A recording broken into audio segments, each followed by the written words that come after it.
Assalamualaikum warahmatullahi wabarakatuh.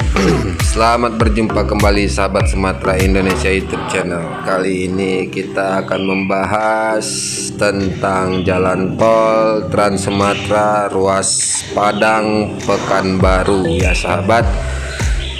Tapi khusus saya akan mengulas mengenai jalan tol yang berada di sesi 3, yaitu antara Pangkalan dan Payakumbuh. Karena di sini ada pengerjaan terowongan dan saya anggap pekerjaan itu sangat istimewa ya sahabat ya, karena memerlukan teknik khusus, teknologi khusus dan sebagainya. Untuk itu marilah kita menyimak beberapa alat yang akan dipakai dalam pengerjaan.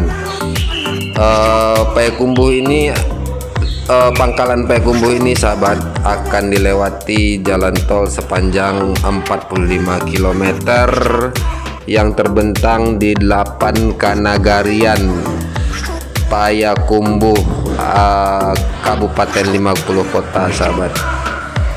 Kenapa sesi 3 jalan tol Padang Pekanbaru ini harus menggunakan terowongan sahabat? Karena jalur yang akan dilewatin berupa bukit barisan sahabat.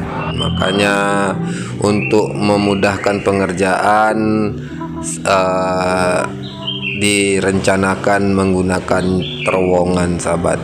Jadi terowongan yang akan dibangun sepanjang lebih kurang 14 kilo. Nah, untuk itu marilah kita melihat bagaimana sistem pengerjaan terowongan yang akan dikerjakan dalam menyiapkan jalan tol Trans Sumatera Padang Pekanbaru sahabat. Terowongan ini akan menembus bukit barisan antara Payakumbuh dengan Pangkalan ya sahabat ya, pada sesi 3 pengerjaan jalan tol Padang Pekanbaru. Nah, proses pengerjaannya dan bagaimana apa alat-alatnya, silakan sahabat simak video ini sampai selesai. Nama alat bor yang dipakai untuk membuat terowongan jalan tol Padang Pekanbaru sesi 3 ini namanya bor tunnel mesin sahabat. Bagaimana sistem kerja alat bor ini, simak baik-baik video ini sampai selesai sehingga kita bisa memahami sistem kerjanya sahabat ya. Terima kasih. Prosesnya dimulai dari mempersiapkan tempat penurunan TBM. Dengan cara ini sekalian di tempat ini merupakan tempat supporting bagian-bagian dan alat-alat yang akan diperlukan.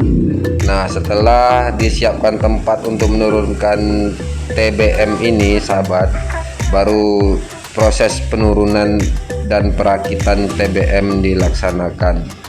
Nah sahabat, proses ini memang memerlukan tenaga khusus ahli, karena alat-alat ini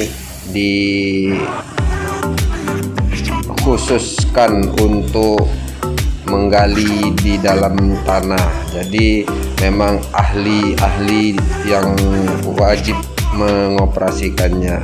Nah sahabat, TBM ini terdiri dari beberapa bagian. Pertama, kepala bor. Kepala bor inilah yang akan menggali tanah. Terus di dalamnya juga ada belt conveyor yang berfungsi untuk mengeluarkan tanah, dan sekaligus dia bisa memasang casing atau dinding tunnel ya sahabat ya. Proses ini berlangsung secara otomatis, di mana semua fungsi alat ini dikerjakan serentak ya sahabat ya. Nah, ini sebagian contoh proses pengerjaannya secara grafisnya ya sahabat.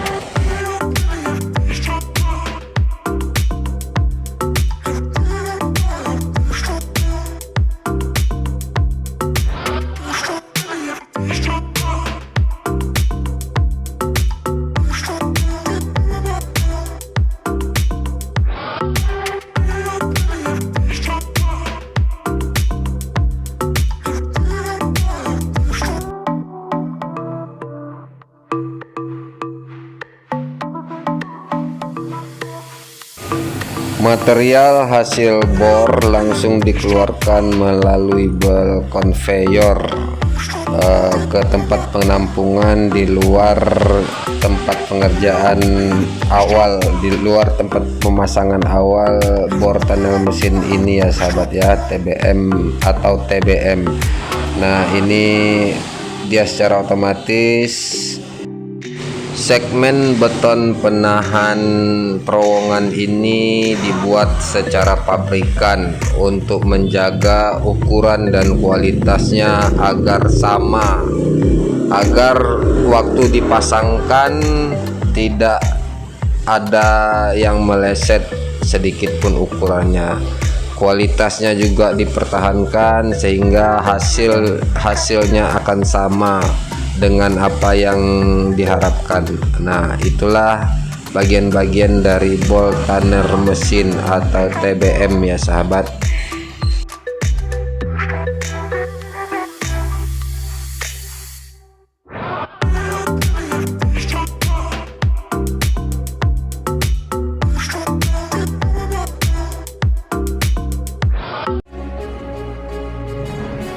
Skru konveyor, mixing chamber, dan cutter head, bagian-bagian ini berkaitan erat dengan tekanan di dalam tanah, hingga ketiga alat ini harus dikontrol dengan sensor tekanan yang menghubungkan ketiganya. Ketika TBM dapat menggerus tanah sepanjang 1,2 meter, maka seluruh mesin pengoboran dihentikan dan pekerjaan dilanjutkan pada pemasangan segmen beton precast. Segmen beton ini telah melalui kontrol kualitas yang tinggi dan dibuat secara pabrikasi untuk mendapatkan keseragaman ukuran dan kualitas. Untuk membuat satu lingkaran penuh dibutuhkan 6 buah konsol segmen beton yang terus disupport dengan supply strand dan diumpan ke TBM dengan kren khusus pada bagian depan. Segmen beton yang terpasang ini menjadi tumpuan kekuatan pendorong tenaga hidrolik TBM dan dikunci pada setiap bagiannya. Selama proses ini, seluruh peralatan dan kru yang ada di dalamnya aman dari kejatuhan material atau tekanan di dalam tanah karena terlindung oleh bagian luar dari mesin TBM. Setelah terbentuk lingkaran dinding beton, mesin TBM dengan tenaga hidrolik kembali mendorong dan memulai proses dari awal. Setiap pekerjaan di dalam TBM dilakukan melalui kontrol kabin, di mana operator mengendalikan semuanya melalui berbagai alat yang berfungsi mengontrol mesin berdasarkan pengolahan data yang tampil dari monitor dari data yang dikirimkan dari sensor yang terletak pada bagian cutter head.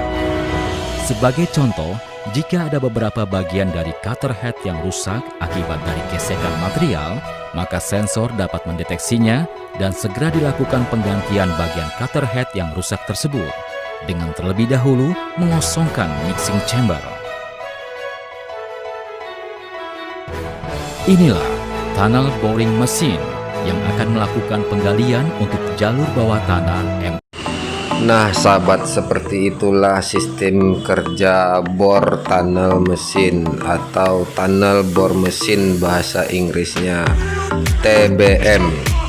Nah itulah sahabat proses yang nanti akan dilalui untuk membuat jalan tol Trans Sumatera Padang Pekanbaru yang berada di Kabupaten 50 Kota antara Kota Payakumbuh dan Pangkalan sepanjang 45 km ya sahabat.